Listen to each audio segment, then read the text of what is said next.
What's up, guys? Welcome back to Shredcraft RC. You guys trying to turn up that boost? Yeah, I want that boost. Well, today I wanted to talk a little bit about my ESC tuning and kind of how I tune my ESC. Specifically, we'll be tuning the Hobbywing XD10 Pro, and then we have the Hobbywing over-the-air programmer. This is their Bluetooth module.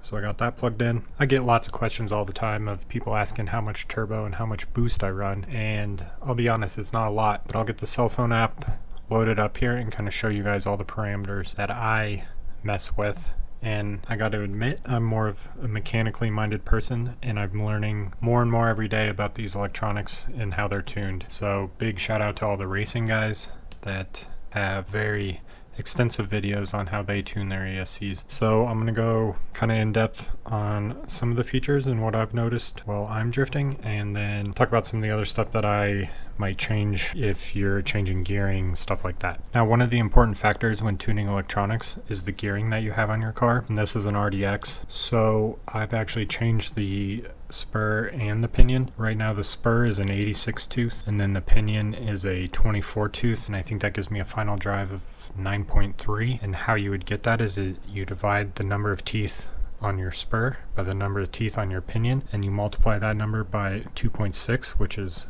the final drive of the gearbox here. So I can try and put that equation up here. What that will do is give you your final drive, and then that's going to determine kind of how much turbo, how much boost, and how the RPM, stuff like that, turns on. So I'll get the cell phone app loaded up here and show you guys what I change. I got the Hobbywing app loaded up here, and this is available for free on the App Store if you guys don't have it already. And I got the ESC on with the Bluetooth module plugged in here, and what I'm going to do is link up.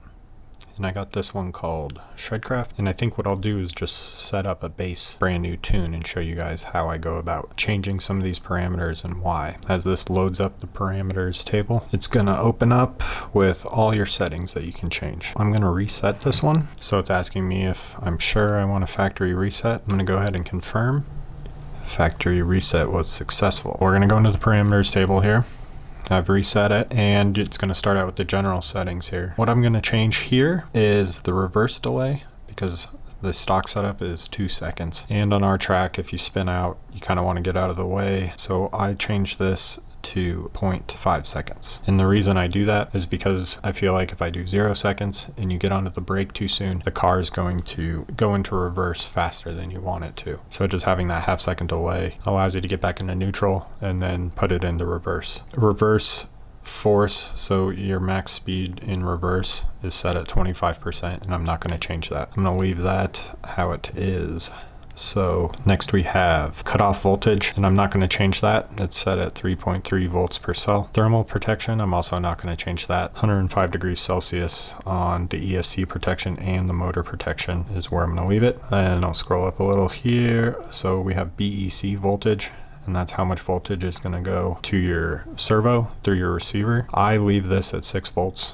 I don't see a reason why you need more, and I'm not positive if the gyros can handle it. So I leave that at 6. Remote off is the next one. I leave that disabled. Motor rotation, this is a standard counterclockwise rotation, so if your transmission was flipped to the other side, you would maybe need to change that for the rotation of your gearbox. But on a standard left side spur gearbox, counterclockwise is the correct rotation. Phase AC swap, we're going to leave that disabled. And now is where you get into a little bit more of the tuning aspect for how the car is going to feel under throttle and off throttle. So your throttle rate control is going to control how smooth and how punchy the car can be. A lower number will smoothen out the effect of the power going on, and a higher number is going to increase the punch. The throttle curve, I leave linear, and if I do change the curve, I do it in my remote. Neutral range is how much neutral there is on the trigger. I leave that at the factory setting at 5. The initial throttle force, just leave it at 1.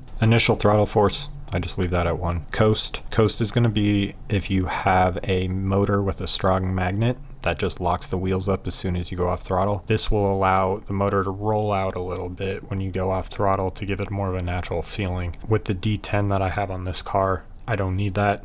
It's a pretty free spinning motor. So the PWM drive frequency is how smooth that the throttle application is going to be, along with how punchy, similar to the softening value. So this will give you how much resolution you feel in the trigger versus how much power is going through the motor, I guess. It's kind of difficult to explain, but my understanding is the higher the number here, the smoother the feeling on the trigger is going to be, but the less punchy the motor will feel. So lowering this value will increase the punchiness feeling, but also decrease the resolution in the feeling, the amount of finite detail that you have in the motor's rotation. Softening value is how you would want the power to come on. So let's say if you're in a tight track, a tighter corner area, and as soon as you hit your trigger, the wheels are just lighting up and you're essentially losing all the grip that you have. What softening value will do is limit how much power is actually going to go to the motor on that initial trigger pull on your lower range of throttle. That kind of helps maintain grip, and it's more so for guys that are racing grip cars with traction and they're coming out of a tight corner on a loose surface. They don't want to just nail the trigger and lose all their wheel speed. They're going to want that power to come on smoother, and that's something that you can play with drifting. It's something that I personally haven't played with, but something I want to test out in the future, so something I'll have to check out. And your softening range will be how wide that range is, so how far into the trigger that softening is going to take effect throughout the trigger range. That's just my understanding, so those two I don't play with. PWM, drive frequency, is going to go back to how you want the car to feel, kind of a personal setting. As we continue, we get down to brake control. These are going to be your drag brake setting. It's going to be the first one, how much drag brake you like to run. And for me, on our polished concrete track, I do like to run drag brake. It helps me when I lift. It kind of helps initiate the car into transition. So I'm going to put this up to 25 just to start, and then go down from there. So I'll have that start at 25%. Now your max drag brake force is 100, and this again would be helpful if you were grip driving and you didn't want the wheels to immediately stop when you got on the brakes. And then that's going to go back to rate control as well. You don't want to be damaging your spur or your pinion.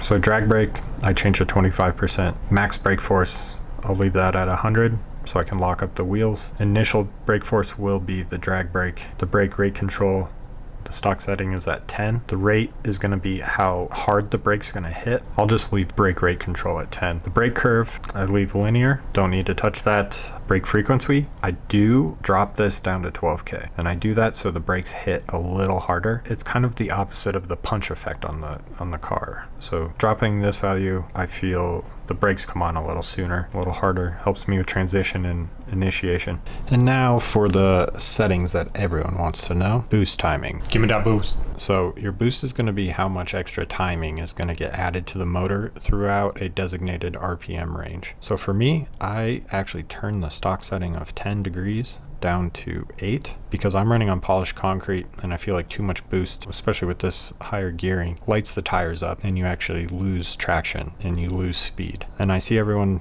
always turning their boost way up, and that's maybe because of how they have the car tuned and not necessarily something that's worked out for me in the way I have my car set up. Now boost activation, I'm going to turn this to RPM so that at this RPM range I can have the boost on the ESC turn on for the motor. So my starting RPM, I actually lower this to 5,000 RPM, and then my end RPM, I turn this up to like 38,000 RPM. So that's going to give me a broad range of boost throughout the trigger range.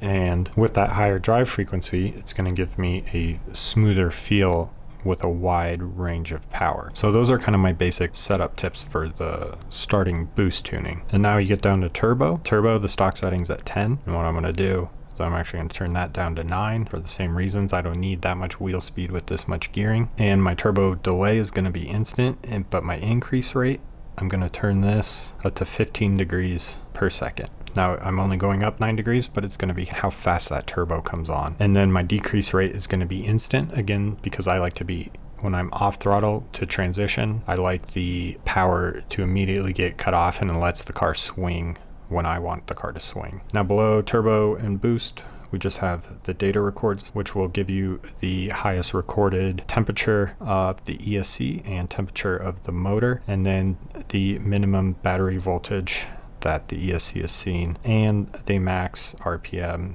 that the motor has seen. So that's kind of how I set this up. Again, I don't change a lot. There are a few things I want to play with, like these softening values and the softening range on the throttle control. Again, something I'm going to go to try in the future, but I hope some of that kind of helped you guys out. So another thing that's really cool about the Hobbywing XD10 setup here in the over the air programmer is that you can go into this data logging mode here, and then you can see live data. So like I was just saying, if I barely get on the throttle, there's 5,000 RPM right there, and I'm barely pulling the trigger.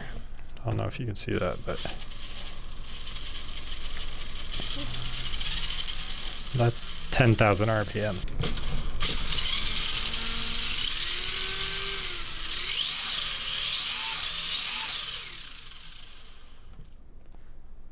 The Hobbywing XD10 ESC comes set up really well out of the box for drifting, and it's a great ESC that I can definitely recommend anyone looking for a higher end RC drift ESC. Now for me, I've always had that saying in real drifting and in RC drifting, but keep it stupid simple, and that's something that still plays through with these RC cars for me.